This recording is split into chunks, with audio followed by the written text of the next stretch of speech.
This is chapter 56. We rumbled over the plains and valleys, climbed the Sierras to the clouds, and looked down upon summer-clad California. And I will remark here in passing that all scenery in California requires distance to give it its highest charm. The mountains are imposing in their sublimity and their majesty of form and altitude from any point of view, but one must have distance to soften the ruggedness and enrich their tintings. A Californian forest is best at a distance, for there is a sad poverty of variety and species, the trees being chiefly of one monotonous family: redwood, pine, spruce, fir. And so, at a near view, there is a wearisome sameness of attitude in their rigid arms, stretched downward and outward in one continued and reiterated appeal to all men to shh, don't say a word, you might disturb somebody. Close at hand, too, there is a reliefless and relentless smell of pitch and turpentine. There is a ceaseless melancholy in their sighing and complaining foliage. One walks over a soundless carpet of beaten yellow bark and dead spines of the foliage till he feels like a wandering spirit bereft of a footfall. He tires of the endless tufts of needles and yearns for substantial, shapely leaves. He looks for moss and grass to loll upon and finds none. For where there is no bark, there is naked clay and dirt, enemies of pensive musing and clean apparel. Often a grassy plain in California is what it should be, but often, too, it is best contemplated at a distance, because although its grass blades are tall, they stand up vindictively straight and self-sufficient, and are unsociably wide apart, and uncomely spots of barren sand between. One of the queerest things I know of is to hear tourists from the States go into ecstasies over the loveliness of ever-blooming California. And they always do go into that sort of ecstasies, but perhaps they would modify them if they knew how old Californians, with a memory full upon them of the dust-covered and questionable summer greens of California verdure, stand astonished and filled with worshipping admiration in the presence of this lavish richness, the brilliant green, the infinite freshness, the spendthrift variety of form and species and foliage that makes an eastern landscape a vision of paradise itself. The idea of a man falling into raptures over grave and somber California, when that man has seen New England's meadow expanses and her maples and oaks and cathedral-windowed elms decked in summer attire, or the opaline splendors of autumn descending upon her forest, comes very near being funny. Would be, in fact, but that it is so pathetic. No land with an unvarying climate can be very beautiful. The tropics are not. For all the sentiment that is wasted on them, they seem beautiful at first, but sameness impairs the charm by and by. Change is the handmaiden nature requires to do her miracles with. The land that has 4 well-defined seasons cannot lack beauty or pall with monotony. Each season brings a world of enjoyment and interest in the watching of its unfolding, its gradual harmonious development, its culminating graces, and just as one begins to tire of it, it passes away and a radical change comes, with new witcheries and new glories in its train. And I think that to one in sympathy with nature, each season in its turn seems the loveliest. San Francisco, a truly fascinating city to live in, is stately and handsome at a far distance, but close at hand one notes that the architecture is mostly old-fashioned. Many streets are made up of decaying, smoke-grimmed wooden houses, and the barren sand hills toward the outskirts obtrude themselves too prominently. And even the kindly climate is sometimes pleasanter when read about than personally experienced. For a lovely cloudless sky wears out its welcome by and by, and then when the longed-for rain does come, it stays. Even the playful earthquake is better contemplated at a distance. However, there are varying opinions about that. The climate of San Francisco is mild and singularly equable. The thermometer stands at about 70 degrees the year round. It hardly changes at all.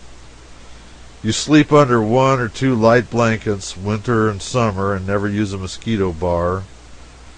Nobody ever wears summer clothing. They wear black broadcloth, if you have it, in August and January just the same.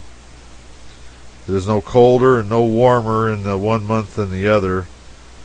You do not use overcoats. You do not use fans. It is as pleasant a climate as could well be contrived, take it all round, and is doubtless the most unvaried in the whole world. The wind blows there a good deal in the summer months, but then you can go over to Oakland if you choose, 3 or 4 miles away. It does not blow there. It has only snowed twice in San Francisco in 19 years, and then it only remained on the ground long enough to astonish the children and set them to wondering what the feathery stuff was. During 8 months of the year, straight along, the skies are bright and cloudless, and never a drop of rain falls. But when the other 4 months come along, you will need to go and steal an umbrella because you will require it. Not just one day, but 120 days in hardly unvarying succession. When you want to go visiting or attend church or the theater, you never look up at the clouds to see whether it's likely to rain or not. You look at the almanac. If it is winter, it will rain. If it is summer, it won't rain, and you cannot help it. You never need a lightning rod because it never thunders and it never lightnings. And after you have listened for 6 or 8 weeks every night to the dismal monotony of those quiet rains, you will wish in your heart the thunder would leap and crash and roar along those drowsy skies once and make everything alive. You will wish the prisoned lightnings would cleave the dull firmament asunder and light it with a blinding glare for one little instant. You'd give anything to hear the old familiar thunder again and see the lightning strike somebody. And along in the summer, when you have suffered about 4 months of lustrous, pitiless sunshine, you are ready to go down on your knees and plead for rain, hail, snow, thunder and lightning, anything to break the monotony. You'll take an earthquake if you cannot do any better, and the chances are you'll get it too.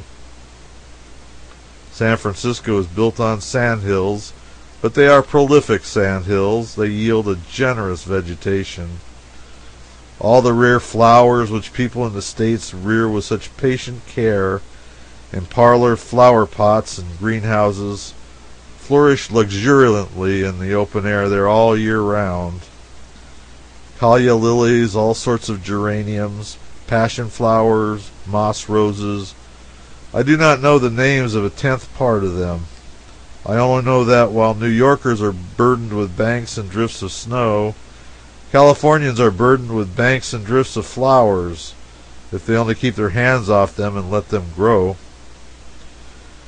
And I have heard that they also have the rarest and most curious of all flowers, the beautiful Espiritu Santo, as the Spaniards call it, or flower of the Holy Spirit, though I thought it only grew in Central America down on the Isthmus.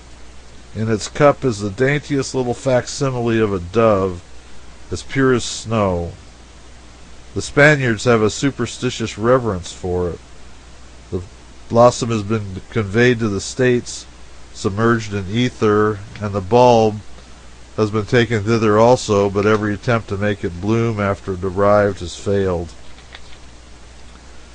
I have elsewhere spoken of the endless winter of Mono, California, and but this moment of the eternal spring of San Francisco.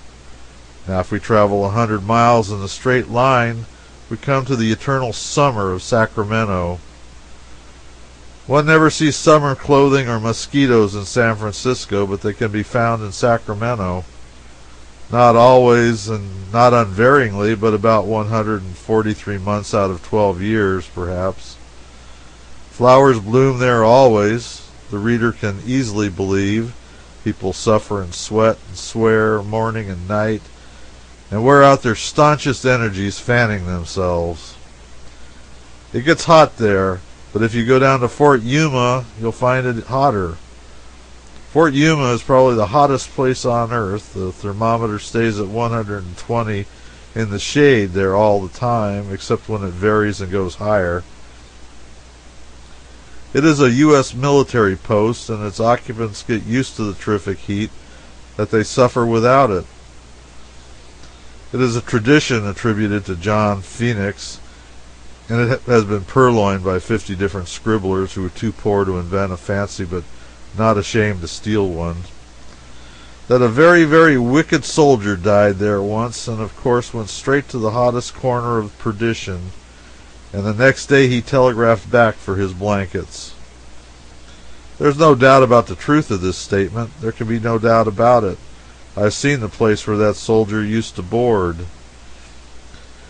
In Sacramento it is fiery summer always, and you can gather roses and eat strawberries and ice cream and wear white linen clothes and pant and perspire at 8 or 9 o'clock in the morning, and then take the car at noon, put on your furs and your skates, and go skimming over frozen Donner Lake 7,000 feet above the valley, among snowbanks 15 feet deep, and in the shadow of grand mountain peaks that lift their frosty crags 10,000 feet above the level of the sea. There is a transition for you. Where will you find another like it in the Western Hemisphere? And some of us have swept around those snow-walled curves of the Pacific Railroad in that vicinity, 6,000 feet above the sea, and looked down as the birds do upon the deathless summer of the Sacramento Valley, with its fruitful fields, its feathery foliage, its silver streams, all slumbering in the mellow haze of an enchanted atmosphere, and all infinitely softened and spiritualized by distance. A dreamy, exquisite glimpse of fairyland, made all the more charming and striking that it was caught through a forbidden gateway of ice and snow and savage crags and precipices.